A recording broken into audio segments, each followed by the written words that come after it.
Hello fellow teachers! Ang video na ito ay tungkol sa update on the salary increase for fiscal year 2021 na ibinalita sa atin ng DepEd Undersecretary for Finance, Undersecretary Annalyn M. Sevilla. Nandito po ang magandang balita na hatid ng ating Undersecretary Annalyn M. Sevilla. The Department of Budget and Management, or DBM, releases National Budget Circular number 584 on the implementation of the second tranche of the modified salary schedule for civilian personnel in the national government pursuant to Republic Act or RA number 11466. Ito po ang nilalaman ng National Budget Circular number 584 dated January 6, 2021. Mula sa Department of Budget and Management, and this is addressed to heads of departments, agencies, and other offices of the national government, including commissions or offices under the Constitutional Fiscal Autonomy Group or the CFAG, state universities and colleges or the SUC, and government-owned or controlled corporations or the GOCC, and all other concerned. Subject: implementation of the second tranche of the modified salary schedule for civilian personnel in the national government pursuant to Republic Act or RA number 11466. 1.0 The background.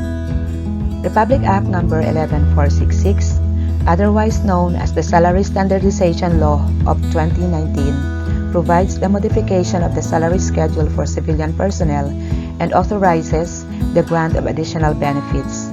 Said Act also states that the modified salary schedule for civilian personnel shall be implemented in 4 tranches from fiscal year 2020 to fiscal year 2023. 2.0 The purpose. The circular is issued to prescribe the guidelines, rules, and regulations for the implementation of the second tranche of the modified salary schedule for civilian personnel stipulated under Republic Act number 11466. 3.0 The coverage.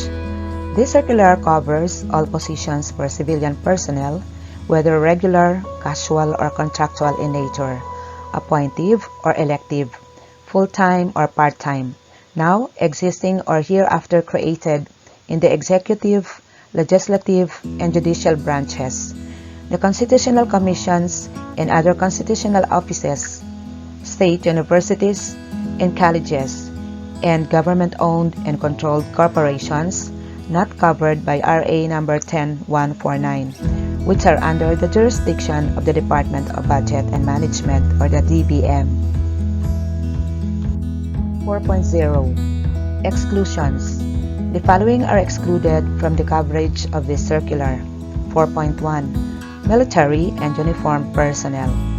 4.2 The government-owned and controlled corporations under RA number 10149, which shall be covered by a compensation and position classification system or the CPCS established by the Governance Commission or the 4 the government-owned and controlled corporations, the GOCC, and approved by the President of the Philippines, and 4.3 Individuals engaged without employer-employee relationship and funded from non-personnel services or the PS. Appropriations budgets as follows. 4.3.1 Consultants and experts engaged for a limited period to perform specific activities or services with expected outputs.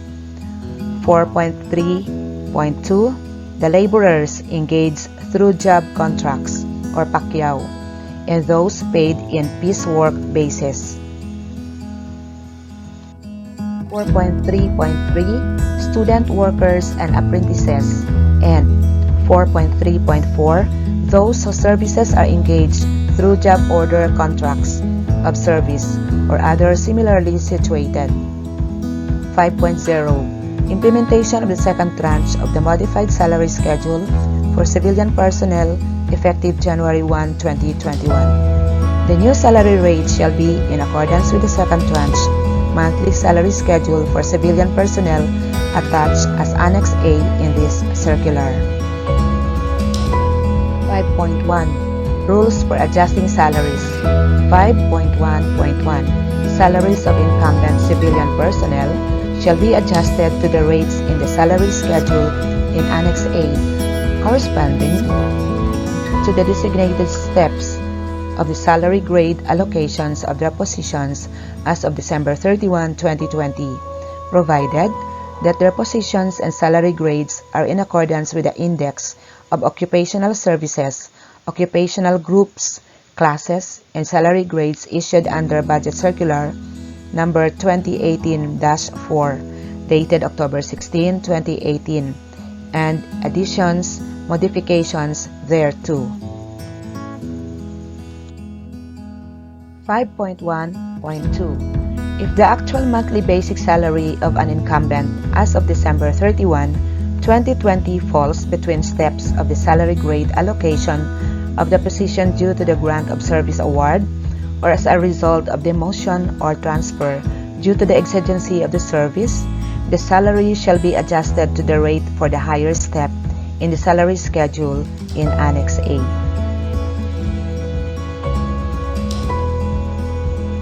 5.1.3 If the actual monthly basic salary of an incumbent as of December 31, 2020 exceeds that for Step 8 of the salary grade allocation of the position. 5.1.3.1 The salary shall be adjusted to the rate for Step 8 of the same salary grade in the salary schedule in Annex A. 5.1.3.2 The employee shall not be entitled to salary increase if the actual salary as of December 31, 2020 exceeds the rate for Step 8 of the same salary grade in the salary schedule in Annex A. 5.1.4 The salary of the new hire shall be the rate corresponding to Step 1 of the salary grade allocation of the position in the salary schedule in Annex A. 5.1.5 The salaries or wages of contractual or casual personnel shall be adjusted to the rates corresponding to Step 1 of the salary grade allocations of their positions in the salary schedule in Annex A. The adjusted daily wage rates of casual personnel shall be computed by dividing the monthly rates by 22 work days per month. 5.1.6 Compulsory retirees whose services have been extended beyond December 31, 2020 shall be entitled to salary increase following items 5.1.1 to 5.1.3 of this circular, whichever is applicable. However, the retirement benefit, including terminal leave benefits, shall be computed based on their monthly basic salaries as of the day prior to the effectivity of their retirement, consistent with existing laws, rules, and regulations. 6.0 Implementation of the second tranche of the modified salary schedule in government-owned and controlled corporations covered by the DBM. 6.1 The implementation of the second tranche monthly salary schedule in the government-owned, controlled corporations covered by the DBM shall be as determined by the respective governing boards.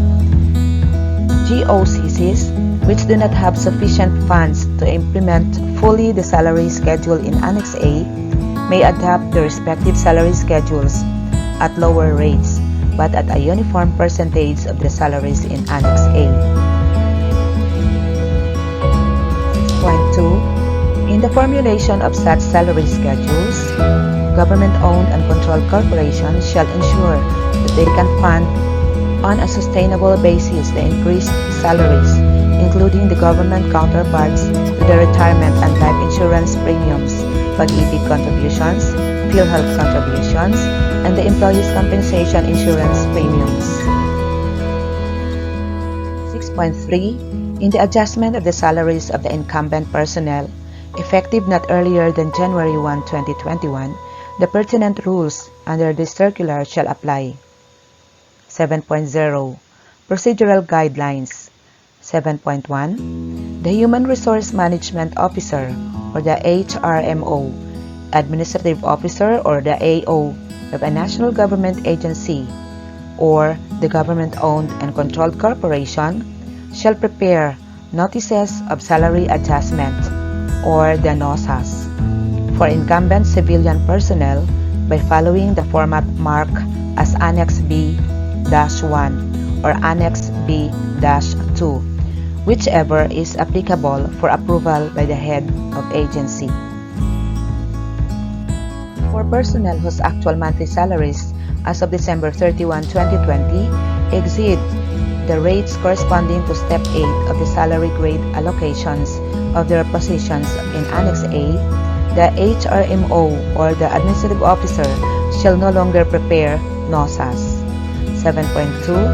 The NOSAS shall be issued to the personnel concerned, copy furnished the Government Service Insurance System or the GSIS if they are members thereof. 7.3. The salary adjustment under this circular shall be subject to the usual accounting and auditing rules and regulations, and to appropriate readjustment if found not in order. The personnel concerned shall refund any overpayments received.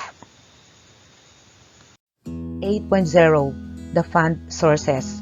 8.1. The amounts required to implement the salary adjustment and related fixed expenditures of personnel in the national government agencies shall be charged against the respective agency budgets authorized under Republic Act Number 11518 or the Fiscal Year 2021 General Appropriation Act or the GAA.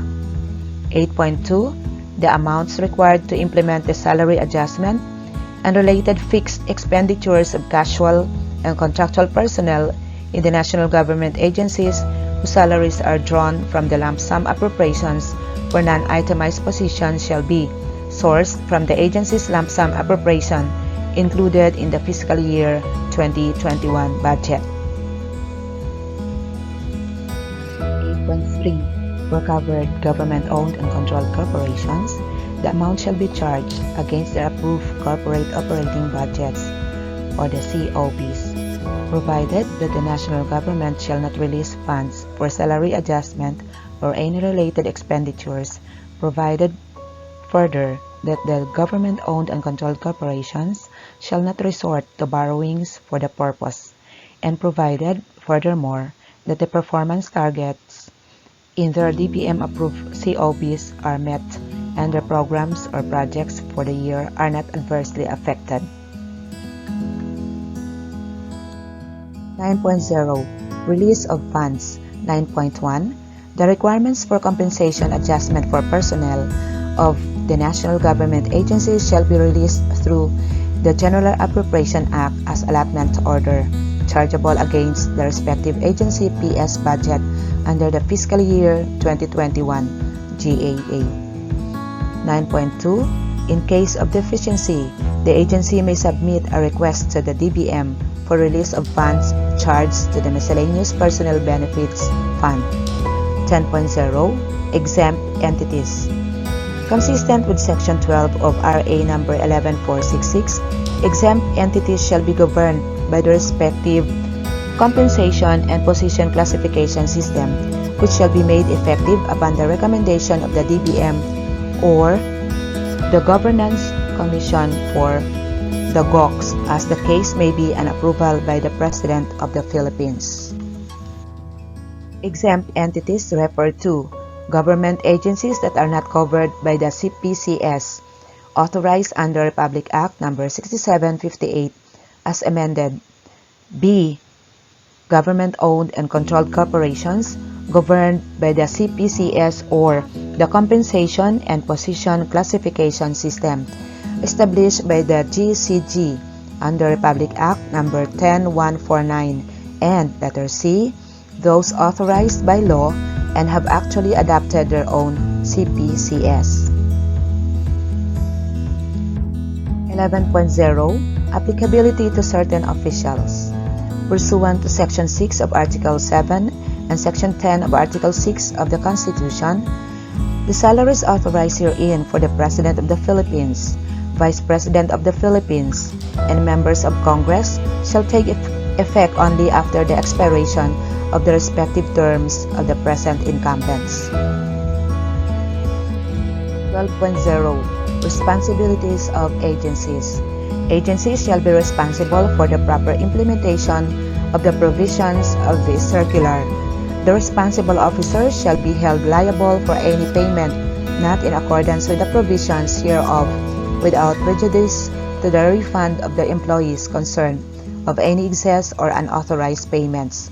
13.0 Resolution of cases. Cases not covered by the provisions of the circular shall be referred to the DBM for resolution. 14.0 Effectivity. The circular shall take effect on January 1, 2021. Signed, Wendell E. Avisado, Secretary. This is Annex A, or the second tranche monthly salary schedule for civilian personnel of the national government effective January 1, 2021 in pesos. Annex B-1 for regular positions. This is the notice of salary adjustment. Annex B-2 is for contractual or casual personnel. This is notice of salary or wage adjustment. I hope that you are clarified with the provisions in the National Budget Circular number 584 dated January 6, 2021. And I hope you like the video. Thank you for watching. God bless everyone. Please don't forget to subscribe and click the bell button for more updates.